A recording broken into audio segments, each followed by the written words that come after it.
Support Wrestle Talk! Donate on Patreon. Are the Shield getting a fourth member? The Authors of Pain get a main event! And Liv Morgan? Welcome to Botch Mode. I'm Ollie Davis. Give us a subscribe, press the thumbs up button, and click the eye above my head to vote for what you thought of the show, where you can choose from in Awe, Core, Avrorge, Poor and Bore, as I review the 24th of September 2018 edition of Monday Night Raw in about 4 minutes. WWE have a new Then Now Forever opening sting. I hate change! Baron Corbin eagerly greeting his boss Stephanie McMahon opened the actual episode with the constable singing Happy Birthday as she got out a limo. One funny Triple H, I'm just here to call out the Undertaker cameo later, and Steph laid out Corbs with her emasculator finishing move. Even though he's a heel, Steph said he's rubbish at his job. As was the last guy.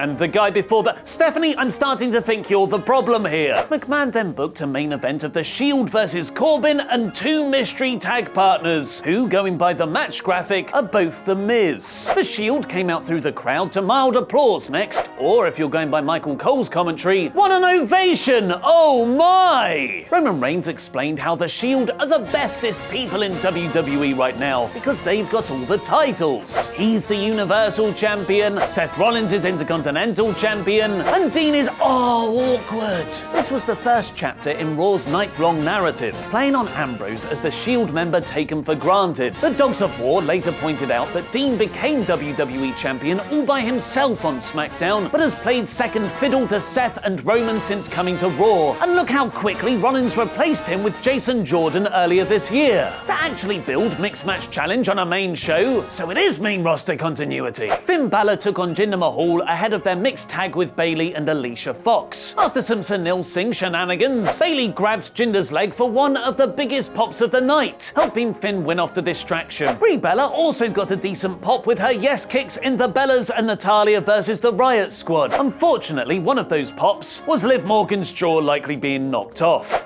Twice. The Riot Squad dealt with Morgan being taken out injured very well, and Ruby picked up the win. I'm all for charity, and Connor's cure appears to be a very worthy cause. But I have absolutely no time for the entire roster breaking kayfabe in the middle of a show. Babyfaces standing alongside Blood Feud heels for Stephanie and Triple H to announce a corporate relationship between Hyundai and WWE. This was patronizing to the viewers and had no place on Raw. Chad Gable has a new catchphrase. WWBRD. What would Bobby Roode do? Stop facing the Ascension for a start. How can you get people excited for a new act by having the same match over and over again? It makes their segments repetitive like white noise. And then you derail whatever winning streak Gable had going by having Connor beat him in a few minutes. Corey Graves called the reaction a stunned silence in the arena, which is sales speak for bored. The crowd were brought back alive by a surprisingly good tag title match next though, between Dolph Ziggler and Drew McIntyre against The Revival. Not surprising because it was great in ring, all 4 men are very, very good at wrestling. Surprising because WWE actually gave them time for the heel versus heel dynamic to connect with the crowd. Several genuinely believable Revival mere fools eventually succumbed to the Zigmore for the champions to retain. Despite wasting Kevin Owens in this storyline, Bobby Lashley and Lio Rush are really cementing themselves as an effective double act. Just 3 weeks into their pairing, and their routine is already down. Rush is all hype and high spots, whereas Bobby is the muscle and power. Owens attacked Lashley for the DQ, but Bobby still fought them off, building to Lashley and John Cena against Owens and Elias at Super Showdown. Nia Jax beat Alicia Fox with 1 Samoan drop. Looks like Jax and Ember Moon are the women's division's latest best friends. The rest of the show continued teasing Ambrose splitting from the Shield, with Seth Rollins trying to get Drew McIntyre to leave the Dogs of War backstage, for Drew to flip that on Rollins by telling Dean either Seth's trying to replace him, or my much preferred storyline, that Seth was trying to recruit Drew as the new 4th member of the Shield. Sorry, Kurt. Then you could have all the drama of Dean slowly turning on the Shield after McIntyre gets added. The main event saw Roman, Seth and Dean's first match together this year, and despite not having the cool aura era of their first run, they still put on excellent six-man tags. And to make it even better, WWE made the inspired choice of AOP as Corbin's mystery tag partners, which is a fantastic way to elevate them as a dominant team. Strowman, Drew, and Dolph sat backwards on some steel chairs like hip supply teachers at the top of the stage to watch the match, which told the story of Reigns and Seth being taken out, for Ambrose to save the team, for them all coming together again at the end. After winning, Dean briefly teased siding with the Dogs of War, but got in to celebrate with the Shield instead. I'm sure that's the last we'll hear of that long-rumoured Dean Ambrose heel turn. The Dean Ambrose narrative, elevating AOP, and a decent tag match made this a solid episode, meaning this week's Raw